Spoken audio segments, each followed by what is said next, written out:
কোরআন শরীফ অনেক দারুণ। তো আমরা সমস্যা হচ্ছে আমরা খুব দ্রুত পড়ে ফেলি এবং সুন্দর করে পড়তে চাই না। আমার নবী কিন্তু কোরআন শরীফকে সুন্দর করে পড়তে বলেছেন, লাহান যেন সুন্দর হয়। আমার নবী বলতেছেন যে যেই ব্যক্তি কোরআনকে মেলোডিয়াস ভয়েসে পড়ে না, the one who doesn't read the Quran with melodious voice, he is not my ummah. মান লাম ইয়াতাগান্না বিল কোরআন ফালাইসা মিন্না, he is not of my nation. আরেক riwayate বলেছেন মা আজিনা লিশাইইন, আল্লাহ রাব্বুল আলামিন যত হুকুম দিয়েছেন করার জন্য সবচেয়ে গুরুত্বের সাথে হুকুম দিয়েছেন কোরআন শরীফকে যেন আমরা মেলোডিয়াস ভয়েস দিয়ে পড়ি। আপনি ইন্না ফাতানা লাকা ফাতহাম মুবিনা ইয়াগফিরাল্লাহু লামা তাকাদ্দামা মিন যামবিহি, আপনি মানুষ মনে করবে ফাইট করতেছেন। আপনি কিন্তু একই জিনিসটাকে যদি একটু সুন্দর করে পড়েন, ইন্না ফাতাহনা লাকা ফাতহাম মুবিনা,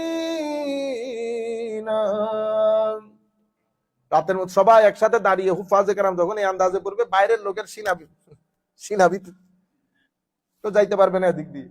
আপনি কোরআন শরীফ পড়তেছেন, এটা আল্লাহর কালাম, কেমনে যায় মানুষ?